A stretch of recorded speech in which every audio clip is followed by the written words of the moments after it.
বাড়ি পৌঁছে গেছি, তুমি পৌঁছে গেছো? ঠিক সময় খেয়ে নেবে। ঠিক আছে গো, রাখছি। বৌদি তুমি দাঁড়াও, তোমার সাথে কথা আছে। হ্যাঁ, কি বলো?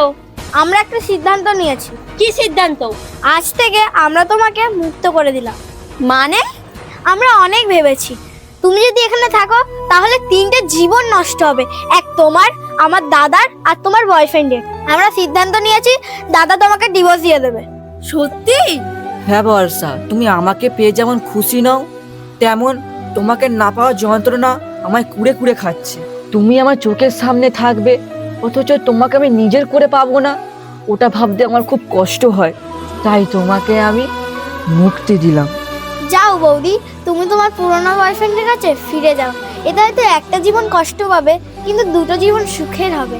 আমি তোমাদেরকে কতটা খারাপ ভেবেছিলাম, কিন্তু তোমরা যে এত ভালো আমি ভাবতেই পারিনি।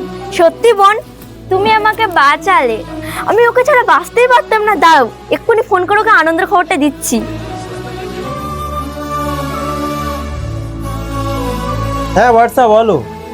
হ্যালো, আমি এখান থেকে চলে যাচ্ছি।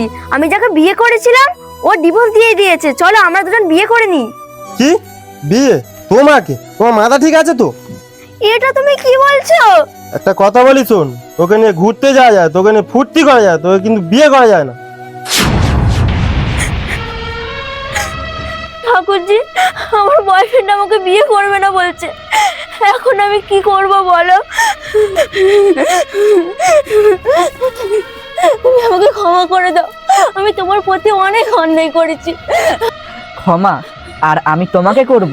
তুমি আমাকে যে কষ্ট দিয়েছো, এ ভেতরে পুরো ক্ষত হয়ে গেছে, আর এই ক্ষতটা কোনো দিনও মিলবে না।